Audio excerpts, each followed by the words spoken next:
Hello, ladies and gentlemen, and welcome back to the Common Sense Crypto channel. As with you always, this is Rich doing another video today on XRP. But before I get started, please click the like and subscribe button as it helps this channel grow very quickly. So we're looking at XRP. It's sitting here at 31 cents. Still an amazing buying opportunity in my opinion. And if you're already an XRP holder, you're already stacking those bags. If you don't have XRP yet, this is probably the greatest buying opportunity ever that we're going to see again. I mean, a lot of people are saying there's more pain to come in crypto. They're saying Bitcoin's going to go down to 9K, 6K. I've seen people say it's going to $1,000 for a Bitcoin. No one knows how far down it's going to actually go. So I always take the safe bet and I buy when I see low prices like this, whatever I can afford to lose. You know, if I look at this at 31 cents and I figure to myself, okay, it's an easy 10x to the all-time high. And that's how I buy cryptocurrency. So let's take a look at today's video. Is it the SEC's plan to wait until Jed sells all his XRP before the case is over? Who is Jed selling to? The Fed? Lots of questions Gary needs to answer, but our corrupt politicians won't ask, and Gary will never do the right thing. So here's the thing. I said this in yesterday's video. Now, I don't think that a government buyback is going to happen. Because think about it, okay? They buy back whatever the people in the United States hold as far as XRP.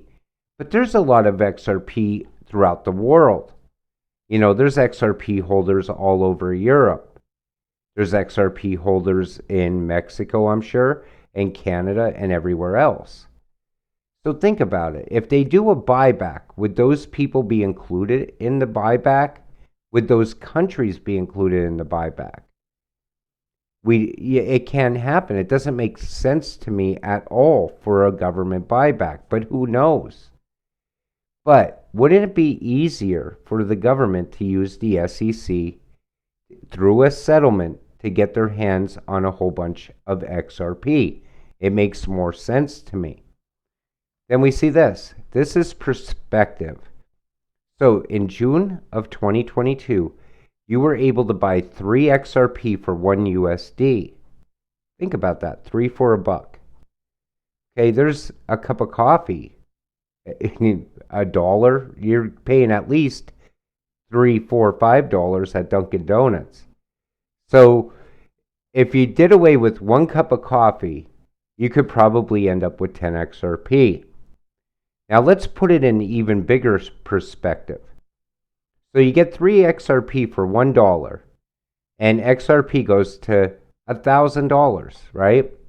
Now you get 3 grand for $1. That is things to think about. That's perspective. Then we take a look at this. When Ripple wins their battle with the SEC, XRP will be designated the world's first bridge currency. This in turn will lead to the survival of those digital assets that have utility. This is why we choose the mighty XRP ledger to build our project on. And here's the thing, when it becomes a bridge currency, we don't know the actual value of XRP, what it will be then. I mean, we speculate a lot, but we speculate based on utility and use case. So our speculations wrong because we think that XRP can hit $10,000 or $35,000? No one can say you're wrong because no one has seen a utility run yet. And that's what I always try to remind people of.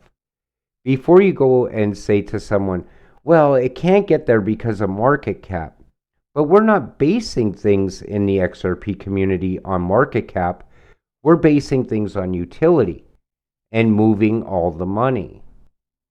No one can put a price tag on that, in my opinion. And then we got to take a look at this. And this puts a lot of things in perspective also. Never forget, know what you hold. And in the red, XRP is a security. That's the United States. And everywhere else in the world, XRP is not a security. And global adoption is imminent. That means it's going to happen. And everyone knows it. And a lot of people will fudge you out at times like this because they know what's coming. They can see what's coming, but they don't want to believe it. Bitcoin maxis, they definitely don't want to admit it. They don't want to see their precious Bitcoin get pushed to the side.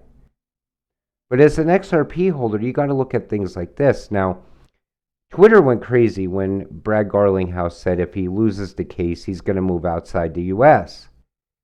But the U.S. is not the rest of the world. And there's a lot of money in the rest of the world also.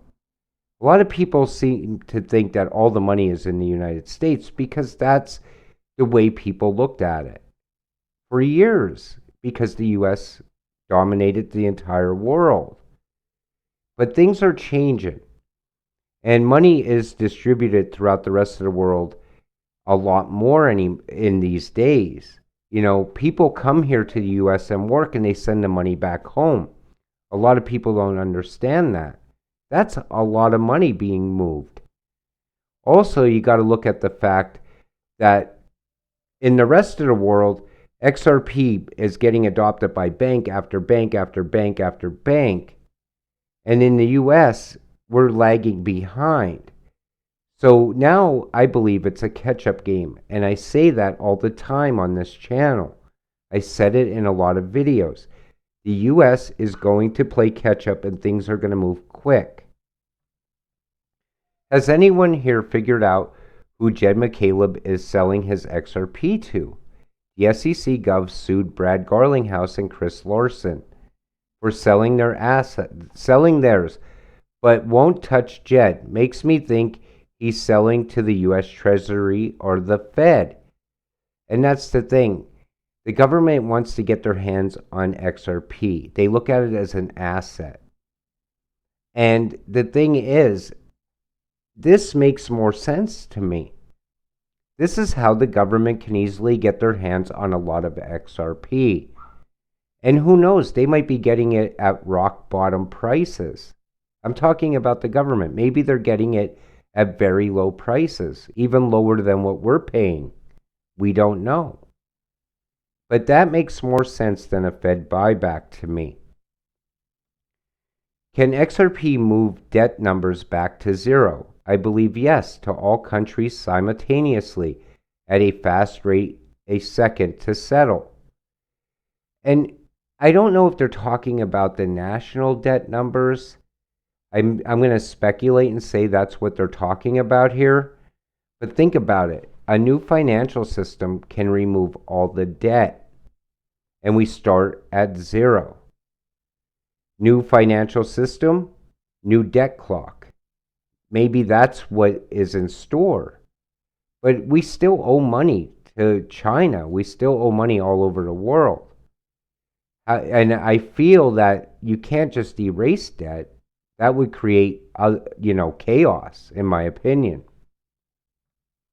The XRP buyer at 350 feels for them. And what we see here is there's a person out there who bought Bitcoin in 2017 at 20 grand, held it for almost 5 years, and is underwater today.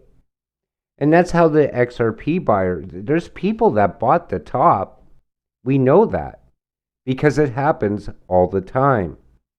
And you got to come up with your number. And you got to know when not to buy. Like right now is the best buying opportunity in the world. We're probably never going to see XRP at these low prices once the SEC lawsuit is over. It could even happen sooner with Flare being launched.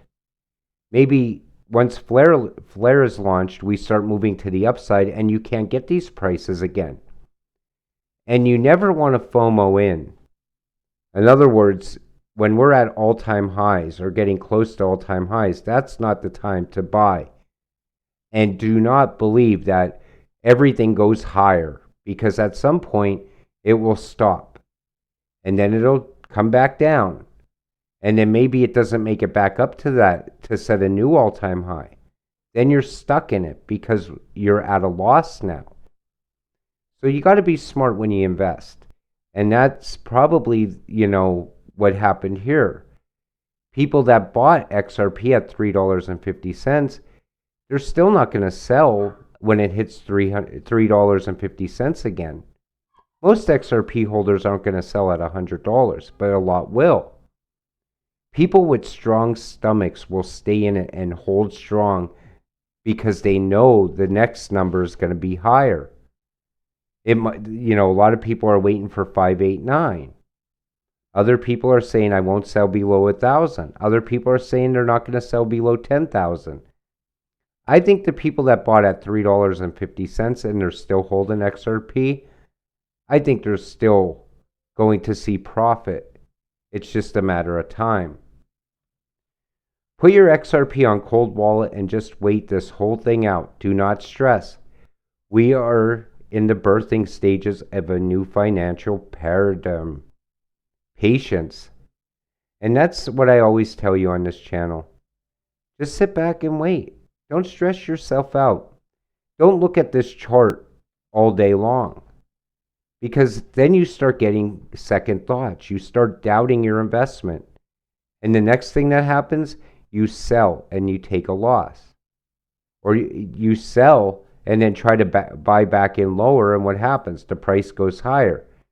Then you start seeing those green candles and you start chasing them. So you buy at a higher price than what you sold at.